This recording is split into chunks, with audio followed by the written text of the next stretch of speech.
G'day everyone, it's James here from Yati Yoga, and I'm here to bring you another one of our stretching and strengthening classes. Today we're working on the floor.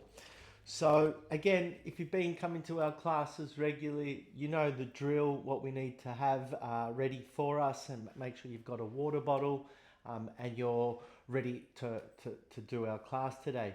If you have just found us, you'll see our YouTube channel and you'll also see our school account. Please go and start at the first class and start to progress through. And then when you're ready, come and join our weekly classes. So for today, I just want you to get on the floor. I want you to get nice and comfortable on the floor. And what we're going to do is we're just going to start lying down. So we're going to start all the way down on the floor, nice and relaxed like so. And we're not going to do much for the first couple of minutes. We're just going to let our spine just start to sink into the floor. And we're just going to let our bodies just breathe here and just start to relax. Remembering that when we're lying in this position, we're normally on a bed and our body and our spine sinks into that position. Whereas like this, you may start to find there's a little bit of an arch underneath your spine. So being in this position, we'll just let gravity do its thing. So spending a little couple of minutes like this on a daily basis just to let everything release will also give you a little bit of help with your stretching. What we're going to do is we're just going to bring our right knee up to our tummies. We're just going to interlock our fingers, grab the knee. We're not going to pull it into our tummy, but we're just going to bring it to the side and pull it into the armpit. And have a nice stretch here. Remembering you're in control on how much you pull that knee in. The more you pull it, you might feel it in the hamstring. You might feel a pinch in the hip flexor or the groin, and maybe traveling into the quad. Just release that leg. We'll do the opposite leg. So just bring the knee into the chest, interlock the fingers, pull the knee out to the armpit, and just pull it into that armpit. Try to make sure that the other leg doesn't lift off the ground, and just holding it there like so. Okay, a few more breaths, and just release that leg down. We're going to go back to the first leg. This time we're going to try and straighten that leg. So just hold it straight in the air. See if you can get it straight at the knee. And what you'll find, pointing the toes, maybe it's a little less of a strain through that hamstring, but if you flex the heel and bring the toes towards you, you may feel an increase stretch through that hamstring. So just trying to hold it up there. Feel some tightness. You may get a bit of shaking in that leg. That's okay. And then slowly bend the knee and bring that leg down. We'll do the other leg now. So just straighten that leg first, and then just bring it up to where you feel that you can. Instead of pointing the toes, flex that heel. And just feel that tension through the hamstring, maybe the back of the knee, maybe potentially into the calf a little bit. Just holding that stretch there. And then just slowly release that leg. This time we're going to bring both knees into the chest, hands out to the side. We've done this one before where we rotate our legs and twist and turn our bodies. So keeping the knees bent, keeping the knees touching together, coming back to center, rotating through to the opposite side, and back to center, rotating through. So now you can turn your head, so you can see I left the first one, the head in a neutral position, but now whichever way the legs go, the head's going the opposite way, center, and then to the other side. So really starting to get a nice twist through the spine. If your arms want to lift up off the ground, really try and keep them onto the ground as much as possible. Center, opposite side. So you may feel it through the back of the shoulders, the neck, the spine, maybe into the hips, lower spine. And one more time, center, And then we'll come back to that right side. Get a good twist. And slowly back to center. And feet down. My feet are on the mat, keeping the feet close to the bottom.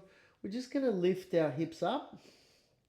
So again, just with the movement that we've got today. So we're going to lift these hips up. We're going to hold the hips up. And we're just going to do a little bit of a talk while we're doing this. So with movement today, or lack of movement for some, or maybe even posture, or being in a seated position for an extended period, we tend to maybe get a little bit tight through the front of our bodies, through the hip flexors into the tummy muscles. And we can get a little bit tight through that region. So quite important to try and open up. The other thing too is some people who do a lot of exercise tend to overexert and overdevelop the front half of their body, and then we tend to underdevelop or underwork the rear part of our body, causing a muscle imbalance, and that can start to cause injury or can put a little bit of a strain on posture and certain muscles. So just by holding this position, we're starting to activate a lot of the posterior chain muscles, the muscles at the back of our body. So number one, you've got your hamstrings here that are activated and working. You've got your glutes that are tightening up and working to hold that bottom elevated and nice and high. And then you've got your lower back also helping this. So at the moment, I'm feeling it pretty evenly through the three areas. Now, you might be feeling it more through one than the other, just depending on the areas that we need to work on. So just staying here, feeling that tightness, maybe getting a little bit more fatigue. If you need a break, you can bring that bottom to the ground, have a break, and then come back up. We're just going to do this hold and just keep it here for a little bit longer, remembering that this is something that you can do as an exercise. You can do it at the end of the day just to try and balance out the body. Just come into this position in front of your TV on the lounge room floor, spend a couple of minutes here, and then just slowly bring your hips down, pull your knees in, and just let it all release. And as you develop the strength, you can hold that for longer and longer and longer. So just rest in those legs now. So we did some back work. We're going to straighten the legs now. We're just going to work a little bit through our hip flexors. So I just want you to bring that leg out. First, we're going to, keep the leg straight but lift it off the ground.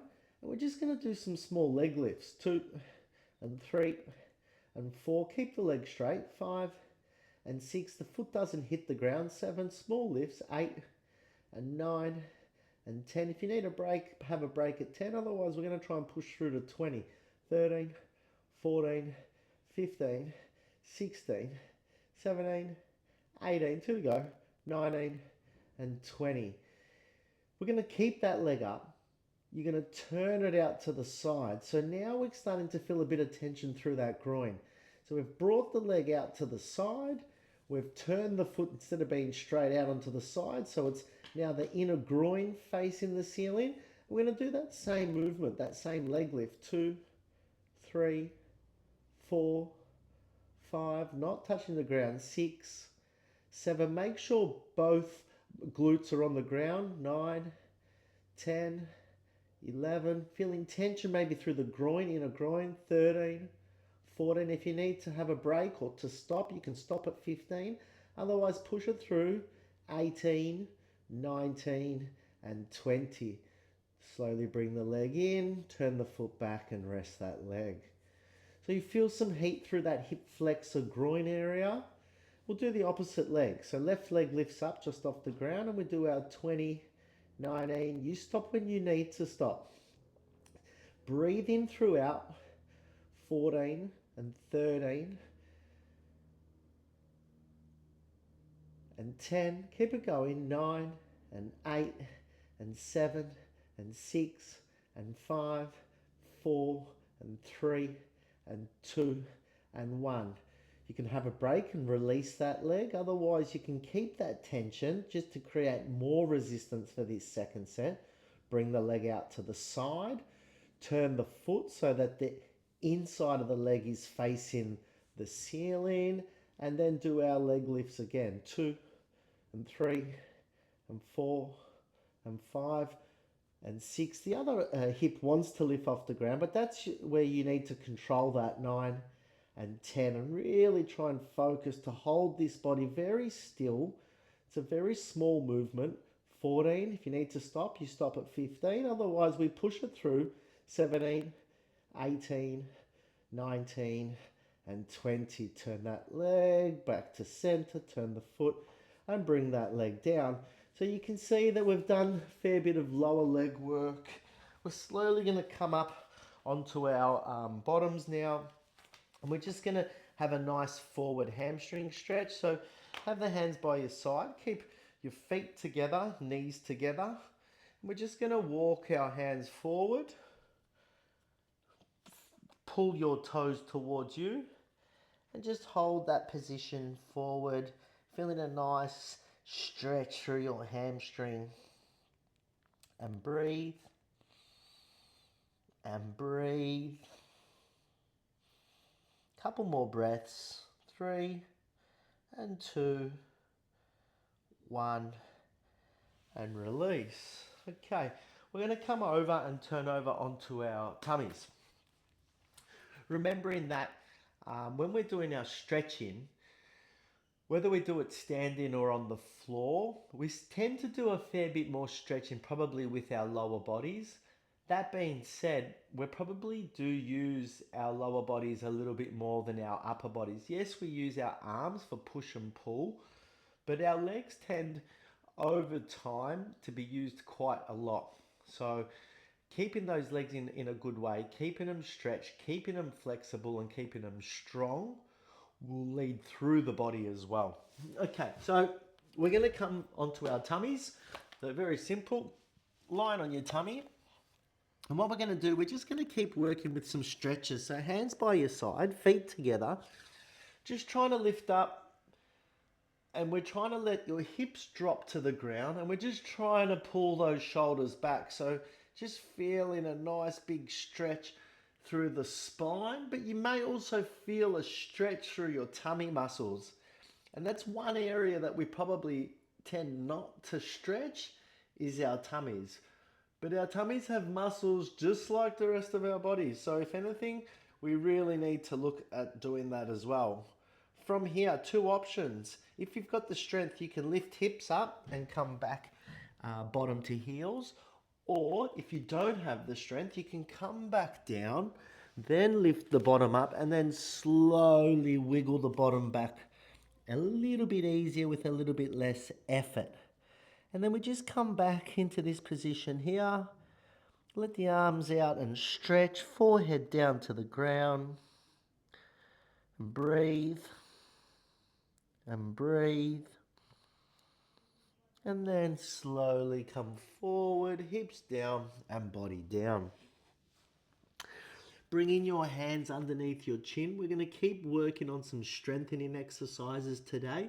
So really focusing on that spine and lower part of the body. So hands underneath your chin. Very simple. We're going to lift up arms and upper part of the body for a back extension. Bringing your hands just before the ground, lifting up for 2. Using your lower spine strength, up and 3 and down. Up and 4 and down. Up and 5 and down. Up and 6 and breathe it in. Breathe it out in 7 and breathe it in. Breathe it out in 8 and breathe it in. Breathe it out in 9. 3 to go. And 10. Up in 11. And up in 12.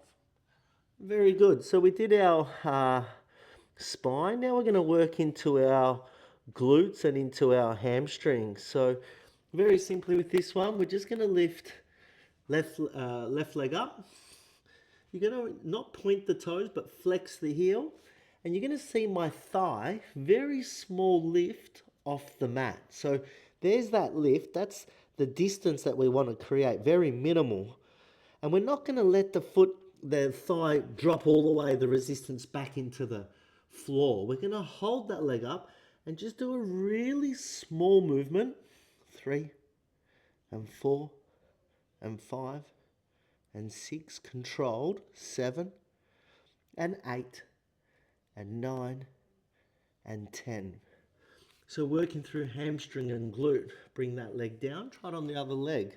So bend the leg up to a right angle, don't point the toes, flex the heel, thigh off the ground. 1, small movement. 2, don't let the thigh drop the weight into the ground.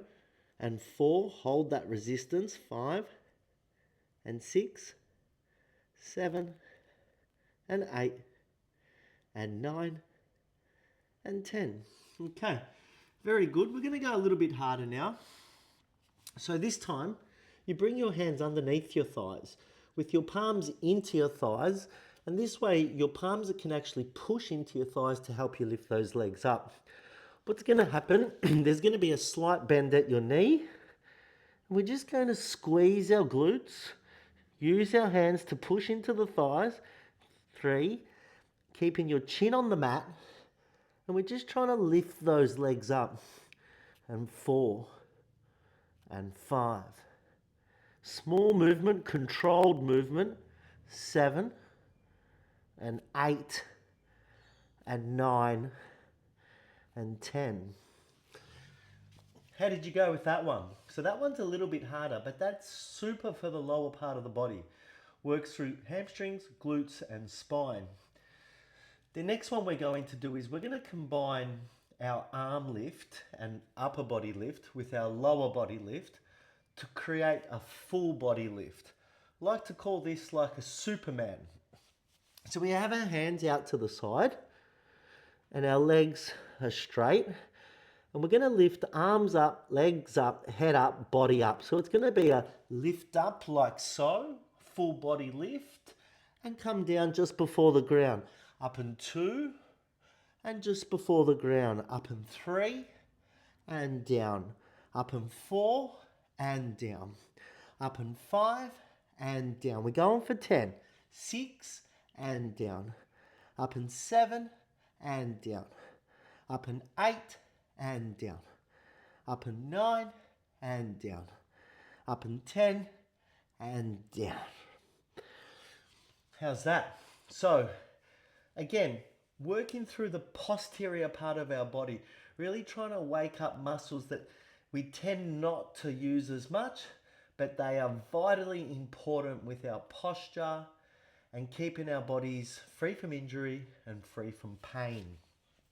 Okay, so very good so far. We're just going to come up to this position like so. The next one that we'd like to do is a bit of a groin stretch. So what we can do, we're going to come onto our bottoms, legs out to the side, sitting up nice and tall. Depending on how tight you are, you might already have some tension through your inner groin muscles already, your adductors. So you might not need to come too far forward. Otherwise, what we're going to do is hands in front of us. We're going to walk our hands forward and bring the body forward with it. You'll start to create more tension, and then find that spot that you can have about a 7 out of 10 pain there or tightness. Breathe through it. Let the body sink down, head sink down. And just stay here 15, 20 odd seconds. Breathe in through it. Remembering the longer that we stay, the more that we release. And breathe. And breathe. And then slowly walking the hands back and bringing your body back to straight. Very good. Okay, we're going to do a couple little ones to finish. Again, we'll show you this one. This is a great one for the outer hip. So best way to start is to start on your hands and knees. if we can, what we're going to do is we're going to get our right knee and bring it in between our hands. So we're going to get that right knee. It doesn't have to come all the way in between the hands, but trying to bring that knee into the middle and as far forward as you can. From here, this foot on the right leg, you want to swing it inwards. So I've brought that in. And then the back knee, I'm just starting to wiggle it back a little bit. From here, we're just going to bring our body up and let this right hip sink towards the ground. So start to feel some tension through that hip and outer leg. If you already feel the tension and tightness here, you can stay there. Otherwise, you can drop down to your elbows. Or for some of you, you may want to extend the arms, drop the elbows, drop the head, and really sink into a deep stretch. Opening up that hip. Breathe through it. So we try to combine with our sessions some stretching, some strengthening, and we try to cover lots of different parts of the body to really try and get an overall benefit for the whole body. So there's no point just picking on one area. We like to do all areas to really get our body strong and flexible in all aspects. From here, we bring the head up, walk the hands back, elbows off the ground, come back to an upright position, turn the back foot up, create some space to get that right knee out. Left knee comes forward, remembering that foot swings inwards, the back knee wiggles back, and then we come into that upright position, letting that opposite hip now drop towards the earth. Again, if here's your tightness, you can stay here. Otherwise, you can come down to your elbows or extend hands, drop elbows, drop head, and just sink into this stretch for a little while. We try keep the sessions for that 20 odd minutes, a little bit longer, a little bit shorter sometimes. Remembering that you can press replay and make the class 40 to 45 minutes and do everything a couple of times to really get added benefit out of our program. I try to keep it short and sharp so that more of us have the time or find the time to do it or to start. And then we know that once we're started, we know that we can keep going. So always the hardest part is just to make that first initial time to start, but then our body reacts and we want to keep going. Walking your hands back, bringing your leg out, coming back to a tabletop. I'll come back to the front. So again, it's another one of our sessions. Today, we did it on the floor. Remembering we've got seated classes as well for some of us who can't get onto the floor. But again, if you're able to and you can still get to the floor, and it may be a little bit of a struggle, but you can still do it, I really urge you to keep doing that, because the more that we can do that together, the easier it will become. And if it becomes easier for you, your quality of life for a lot longer will be better because of the amount of movement you're able to do. Well done, and I'll see you all at the next class.